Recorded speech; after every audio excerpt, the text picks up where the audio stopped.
So we are just really saddened by the action of the PNP now in violating the basic rights of the members of KOJC. Siyempre magagalit yung mga miyembro, nag-pray yun, tapos you will go there complete with arms and fully armed with full battle gear. Anong gusto niyo iparating? Giyera? Inuulit po namin, hindi po kalaban yung mga KOJC members ng PNP.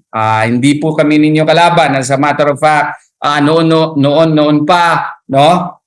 The KOJC members as well as SMNI have been supporting the efforts of the PNP against terrorism and against lawlessness.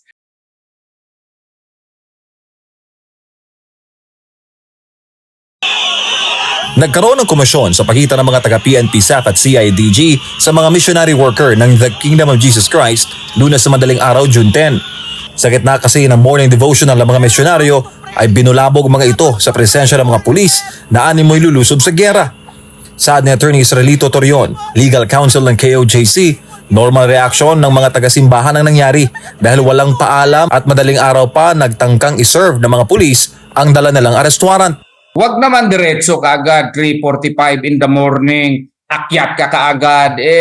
Tapos kung may mag-prevent sa'yo, ikaw pang magalit. Siyempre magagalit yung mga miyembro, nag-pray yun, tapos you will go there complete with arms and fully armed with full battle gear. Anong gusto niyo iparating? Giyera? Saad ni Attorney Torion, wala naman sanang problema kung may prior coordination ng mga ito sa nangyaring operasyon. Bukod sa Central Compound, 4 na iba pang compound sa Davao City at Kitbug, Sarangani ang sinalakay rin ng mga otoridad. Pero ang dala ng mga ito ay arrest warrant at hindi search warrant. Ayon kay Attorney Torion, may tamang protocol sa operasyon at dapat abisuhan ang KOJC Administrator for Properties na si dating Pangulong Rodrigo Duterte. Makipag-coordinate at makipag-coordinate po sa principal ng properties who is President Rodrigo Duterte po. Kasi siya naman po ang administrator ngayon at alam naman nila yan, well publicized yan, so they should do their protocol.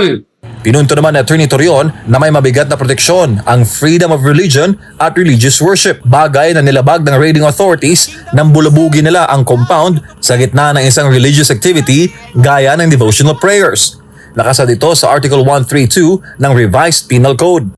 They should remember that this is a holy place insofar as the members are concerned, and any manifestations of religion can be exercised here. And if you prevent or disturb manifestations of religion, that is a crime under Article 132 of the Revised Penal Code. Ani Torion, nasa 6 na buwan hanggang 6 na taong pagkakabilanggo ang maaaring parusa sa paglabag sa Article 132.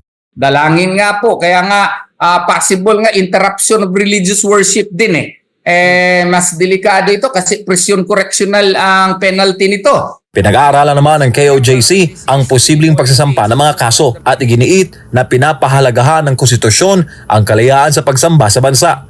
Sa huli, nilino naman ni Torion na hindi kalaban ng mga taga-KOJC.